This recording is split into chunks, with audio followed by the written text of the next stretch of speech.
Pharmacists, patient advocates, doctors, social workers, and hospital administrators gathered at the School of Pharmacy recently to commemorate the first year of the Patients Project.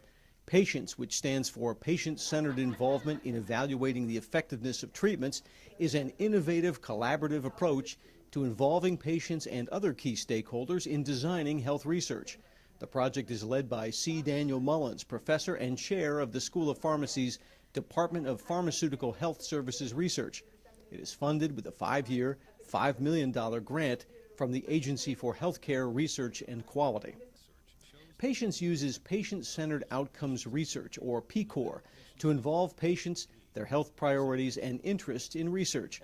By incorporating into their studies ideas from patients and other stakeholders and addressing issues that are important to these stakeholders, researchers hope to examine topics and produce findings that will have the most impact on addressing health disparities common among underserved and understudied populations. But even before we do research, we have to talk about what do people find interesting and important, and how do we prioritize that? The Affordable Care Act authorized patient-centered outcomes research, such as patients, and established the Federal Patient-Centered Outcomes Research Institute to support such projects. Patients involves research scientists from the University of Maryland, Baltimore schools of pharmacy, medicine, nursing, social work, dentistry, and law, as well as the University of Maryland, College Park.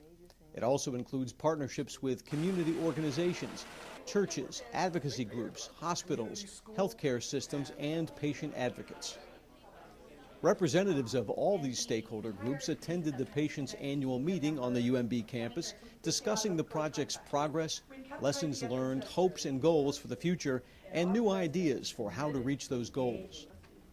Llewellyn Cornelius, a professor at the School of Social Work, says the Patients Project empowers members of the community to become involved in their own care and in the biomedical research that will affect the future of healthcare. The bidirectional nature of the research means that the providers and researchers learn from the community as much as the community members learn from the health professionals. Bidirectional learning really means that I offer something and the community offers something, and through that process we build and grow. And that is so critical as part of community-based participatory research. We have to be open to the idea that this new thing that we build together is going to be different, and it builds upon each other. Yet, in order for that to happen, wow, that really takes humility, especially for professors and researchers, because our training trains us into thinking that we are it. It all works for us. And now the community is saying, oh, that's really nice and cute. However, it doesn't work on my block. West Baltimore is home to some of the poorest neighborhoods in the city and some of the most significant health disparities in the state of Maryland, with higher rates of cancer, heart disease, diabetes, and HIV, according to Samuel Ross, CEO of Bon Secours' Baltimore Health System. Bon Secours, a partner in the Patients Project, serves this community. Ross says that researchers and providers must take special care. For many years, particularly in poor communities, going to the doctor was a last resort, and typically it was the emergency room. So having them understand how they can be more active, understanding the role of health and healthy lifestyles and the impact of social determinants on health as they strive to improve their outcomes. It's really important that the researchers understand that you meet the patients where they are. They don't understand the jargon, they don't understand research, and mostly they'll be wanting to know what's in it for them and how they're going to be made better. So focusing on the person, even more so than the patient, will be critical to success.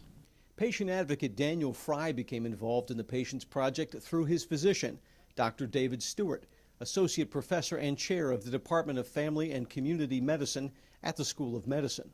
Fry, who is blind, is working to educate providers and researchers on the simple, common needs of the blind or visually impaired community. For example, if a provider or researcher is planning to share printed information with a patient, an alternative is needed for blind patients.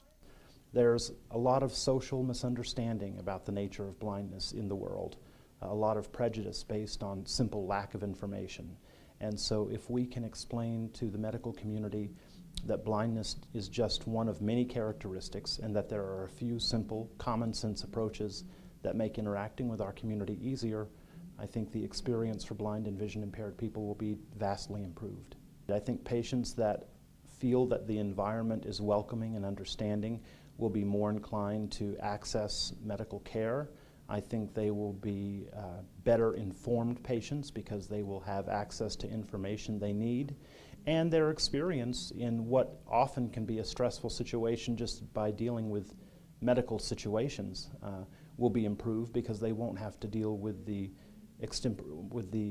residual consequences of educating people about blindness all the time. Mullins hopes that patients will have a long-lasting effect on how healthcare is studied and delivered. This is about sustainability, not about 5 years. 5 years gets us to sustainability, but we better be there before then.